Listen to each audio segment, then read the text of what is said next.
Imagine una gran casa de campo georgiana ubicada en la campiña inglesa y una familia adinerada dedicada a cultivar la tierra. A primera vista, parecería un retrato idílico.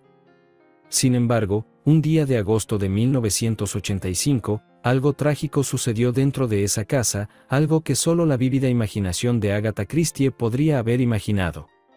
Porque lo que sucedió esa noche de verano conmocionaría a toda una nación y dividiría a la opinión pública en los años venideros. En esta trágica historia se encuentran todos los ingredientes clásicos de una historia policíaca, una masacre cometida con una violencia sin precedentes en un ambiente sereno, casi inmaculado. 5 asesinatos brutales en el silencio casi irreal de la campiña inglesa en una tarde de verano y aún no se ha encontrado un culpable.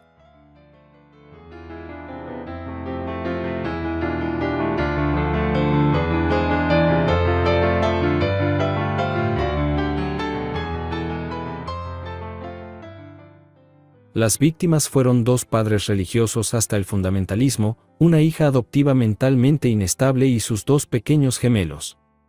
Jeremy Bamber no ha tenido una vida particularmente feliz. Era hijo ilegítimo de una mujer y un sargento del ejército casado. Cuando tenía 6 semanas, su madre ya no lo quería, por lo que fue adoptado por el rico Neville Bamber, un expiloto de la RAF, y su esposa June.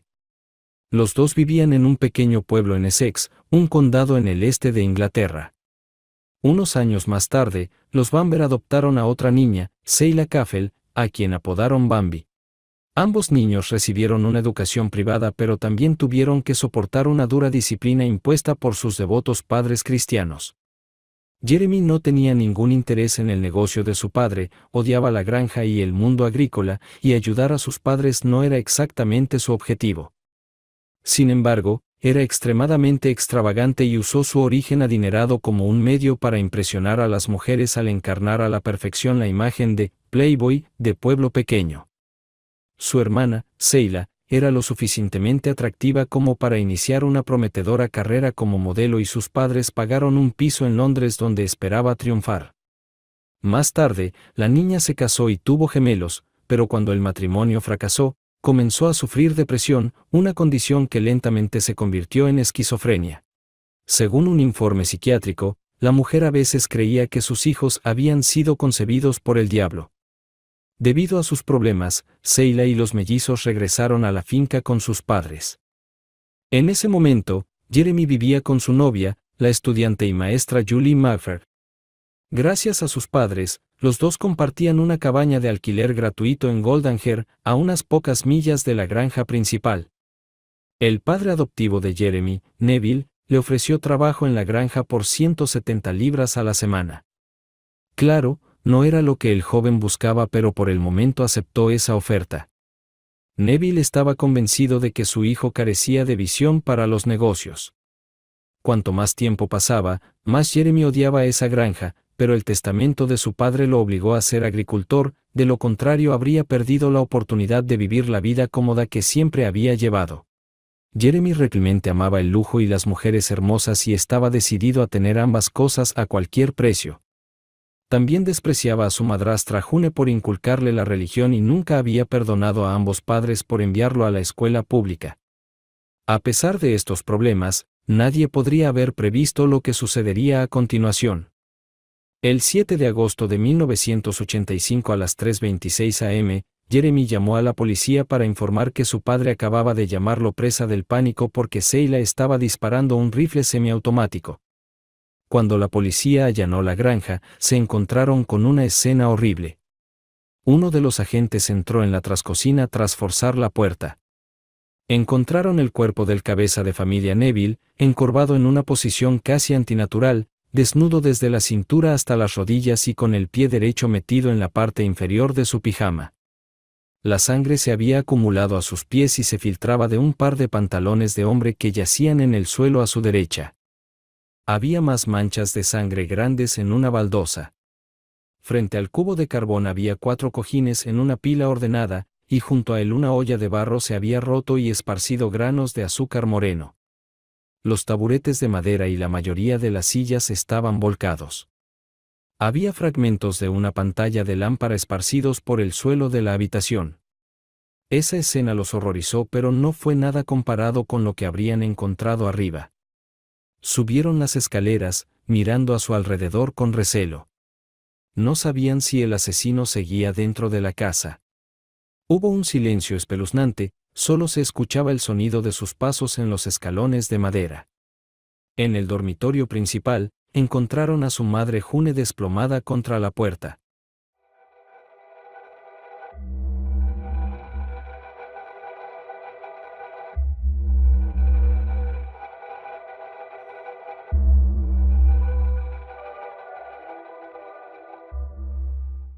La altura de los ojos presentaba un profundo impacto de arma de fuego, en el camisón azul había rastros de sangre, así como en las extremidades inferiores de la mujer.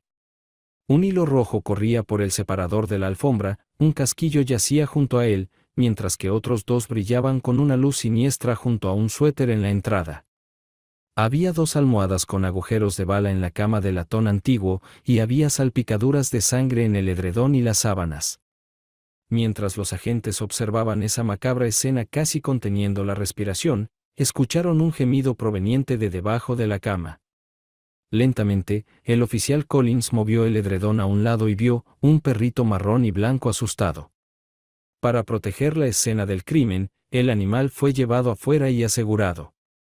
Los oficiales se trasladaron a la otra habitación y encontraron a la hija adoptiva de la pareja, Seila. La mujer yacía boca arriba en el suelo con una herida de bala debajo de la barbilla. Junto al cuerpo estaba el rifle con el cañón apuntando hacia la cara. La sangre se había acumulado en su boca y había manchas de sangre en ambos lados de su rostro, vetas de sangre mancharon su mano. Junto a la mujer, los policías notaron un par de calcetines azules manchados de rojo, y cerca de su hombro había una Biblia con sus páginas esparcidas sobre la alfombra. Aunque el suelo estaba salpicado de sangre, uno de los agentes observó que las plantas de los pies de la víctima estaban limpias. Continuaron por el pasillo, encontraron un armario empotrado del lado izquierdo, frente a él había una puerta de una habitación y una placa de cerámica con la inscripción Jeremy's Room. Estaba bloqueado. Continuaron caminando hasta la siguiente habitación, la abrieron lentamente y se encontraron con una de las escenas más espantosas que jamás habían visto. Uno de los hijos gemelos de Seila estaba de cara a la pared en posición fetal, las devastadoras heridas causadas por un arma de fuego asomaban a través de su espesa cabellera. Su pulgar todavía estaba en su boca. Sin embargo, su hermano Nicolás estaba acostado boca arriba en la cama de la derecha, 3 agujeros de bala eran claramente visibles en su rostro, la sangre estaba fuertemente coagulada. Ambos niños habían sido asesinados mientras dormían. Escondido junto a Nicholas había un pequeño perro de peluche blanco y negro. Antes de salir de la habitación, los policías se quedaron un momento en la puerta, casi abrumados por aquella escalofriante visión. Cuando Jeremy fue interrogado en la escena del crimen, parecía realmente sorprendido y un oficial lo consoló y le ofreció té y whisky. La policía estaba convencida de que su hermana Seila era la responsable de esa masacre también por la insistencia con la que Jeremy apoyó esta hipótesis.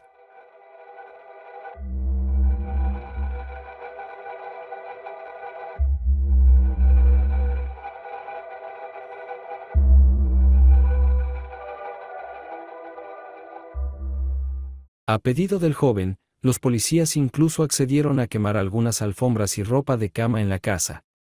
Pronto, esa impactante historia llena de misterios estaría en las portadas de todos los medios del país. Seila siempre había querido la fama como modelo e, irónicamente, ahora la tenía. Su nombre apareció en las noticias nacionales como la presunta autora de una masacre familiar. La policía pensó que se trataba de 4 homicidios y un suicidio. No tenían dudas de que lo era. Estaban al tanto de los problemas de salud mental de Seila y cuando su hermano adoptivo Jeremy la acusó de ser responsable de la carnicería, nadie dudó de que era cierto. Sin embargo, el comportamiento despectivo del joven pronto comenzó a despertar sospechas inquietantes. 9 días después, en el funeral, Jeremy dejó que su vanidad cediera al admitir que su única preocupación era que las cámaras obtuvieran su mejor perfil. Todos lo vieron derramar lágrimas sobre la tumba de su familia, pero esa misma noche salió a cenar con amigos para celebrar, sin pensar en las consecuencias de ese comportamiento.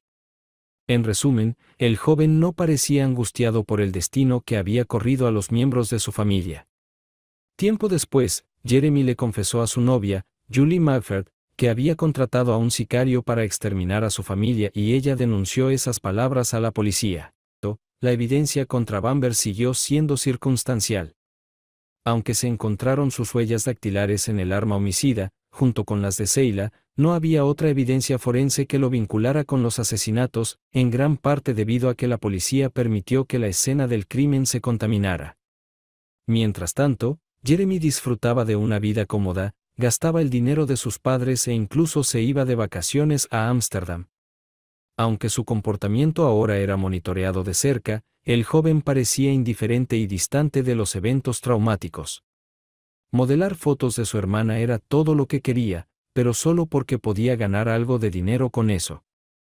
Muchos diarios, más o menos confiables, publicaron esas fotos, entre ellos el Sun, un tabloide. La investigación no resolvió un dilema relacionado con el arma homicida. Al principio, los informes detallados, compilados por analistas médicos y balísticos británicos y estadounidenses, confirmaron la opinión inicial de la policía de que Sheila había cometido los asesinatos esa noche. Según los expertos, el rifle utilizado para cometer la masacre estaba equipado con un silenciador. Sin embargo, esa misma teoría se puso en duda cuando 3 días después del tiroteo, un primo de Jeremy encontró una bufanda en el armario de una casa de campo, aparentemente con la sangre de Sheila en ella. Esto condujo a la acusación de Jeremy y durante el juicio la fiscalía utilizó esto como prueba en su contra. El hecho de que la sangre de la mujer estuviera en él demostraba que Sheila no podía haberse pegado un tiro y luego haberlo guardado en un armario de abajo. En este punto, muchos comenzaron a pensar que Sheila no se había suicidado sino que la habían matada. Esto significaba que la llamada de Jeremy a la policía ocultaba una mentira inquietante. El 29 de septiembre de 1985, Jeremy Bamber fue arrestado y acusado de asesinato.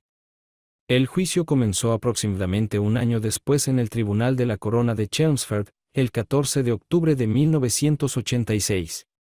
La novia del acusado, Julie Magford, fue la principal testigo de la fiscalía. La niña afirmó que Jeremy había amenazado de muerte a su padre. Ella le dijo a la corte que en múltiples ocasiones, su prometido había mostrado un absoluto desprecio por los miembros de su familia, diciendo que no merecían vivir. Fue entonces cuando habló de la posibilidad de provocar un incendio y contratar a un sicario. Había 2 explicaciones para esos asesinatos.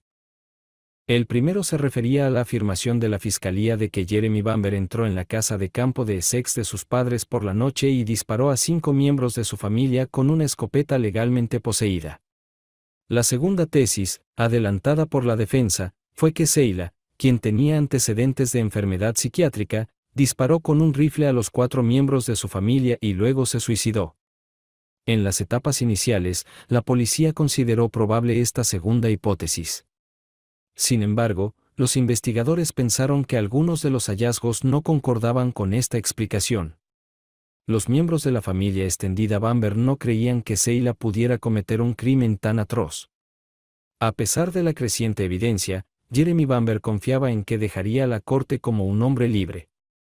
El jurado, sin embargo, no fue de la misma opinión y declaró culpable al joven con un veredicto casi unánime.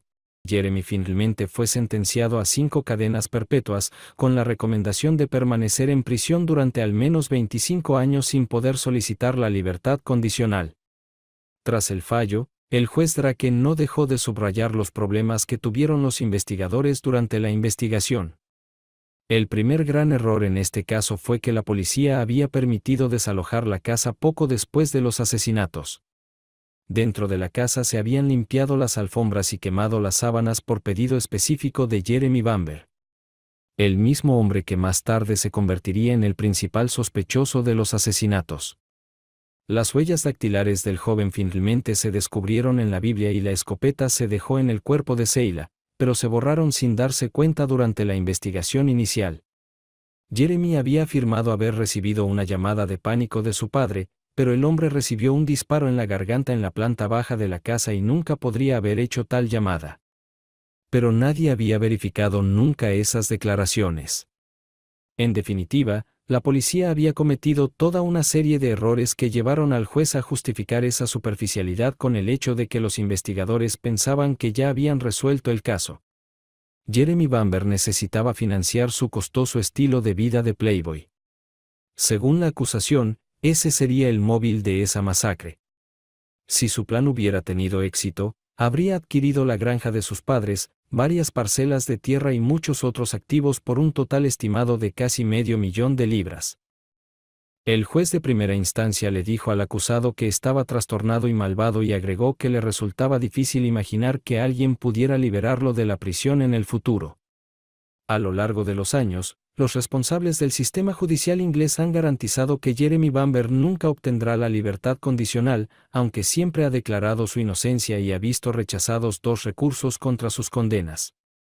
En julio de 2001, se abrió una vacante para Jeremy cuando un equipo de policías pasó 4 meses completando nuevas investigaciones sobre el caso.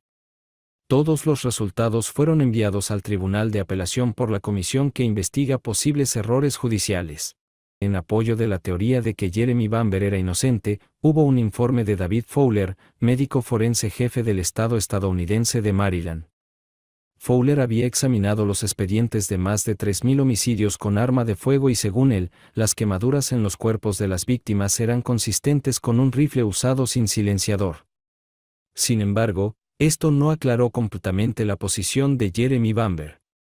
Solo mostró que Sheila, disparando un rifle sin silenciador, podría haber alcanzado el gatillo más fácilmente una vez que decidió apuntarse con el arma. Según el abogado defensor, la nueva evidencia de los expertos se alinea con lo que los policías encontraron en la escena del crimen la noche del tiroteo y confirmaría a Sheila Caffel como responsable de todos los asesinatos cometidos ese día. Todas las apelaciones de Jeremy Bamber han sido rechazadas y por el momento sus esperanzas de salir de prisión son muy remotas. De cualquier manera, este sigue siendo uno de los casos más controvertidos en la historia judicial británica. ¿Es posible que la persona equivocada haya terminado en prisión? ¿Podría Sheila realmente ser responsable de esa masacre? ¿O fue alguien más? Alguien que ha permanecido en las sombras en los últimos años. ¿Qué piensa usted al respecto? Déjame saber tu opinión en los comentarios.